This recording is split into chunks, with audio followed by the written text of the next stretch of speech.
We have a very busy week this week here at the Balanced Dog. We have a lot of dogs with issues. This is Tex right here. He's a hound mix. He was rescued by his owners. The first time I ever met them, they asked me to come for an in-home consultation. When I rang the doorbell, all of a sudden right in front of me, there's a very long, narrow pane of glass next to the front door so you can see everything that's happening. And so can he. And so he was jumping up and down to a degree that was so intense that I've actually never seen, I've never seen a dog that intensely jumping up and down, barking, out of his mind, the whole time I was staying there. And then I realized that the owner was standing behind him with a jar of peanut butter saying, Tex, come Tex, sit, Tex, wait, Tex, stop. And so I realized at that point I need to go back to the car and get a different collar because the situation was extremely out of control. So once we got into the house, we chatted about the training she had had before and what methods they had used and what methods that I was going to use to fix this problem.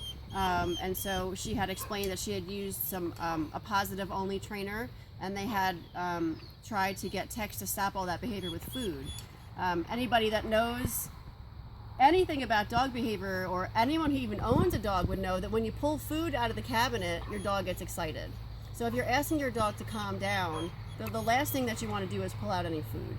First thing we did was show her how to properly take him for a walk, because once again, exercise, discipline, affection. We're seeing a common theme through all these things. And so the first thing we need to do is teach him how to take the dog for a walk, because one of the issues she had was that every time he saw a person or a dog out on the road, he completely freaked out and they couldn't handle him. So he really wasn't getting walked.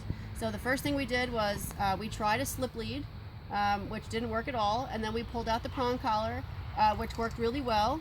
That way when we walked by all the people on the street with the prong collar, he was really good. But once we encountered other dogs, the prong collar wasn't actually really doing anything either. So we talked about the shock collar, and the owner agreed to try that. And so that actually was very effective that night as well. So within my 2-hour consultation, we fixed every single problem that he had. We had her friends come over and ring the doorbell later on, and she was able to have him, he barked a couple times, she gave him a correction, and the person was able to come in without him doing any of the previous jumping that he had done just 2 hours before. And by the time I left that day, the owners were in tears, and they hugged me and thanked me tremendously, because their whole life, you know, it was possible to change all the issues they were having, and they can see it within that 2-hour time period that night.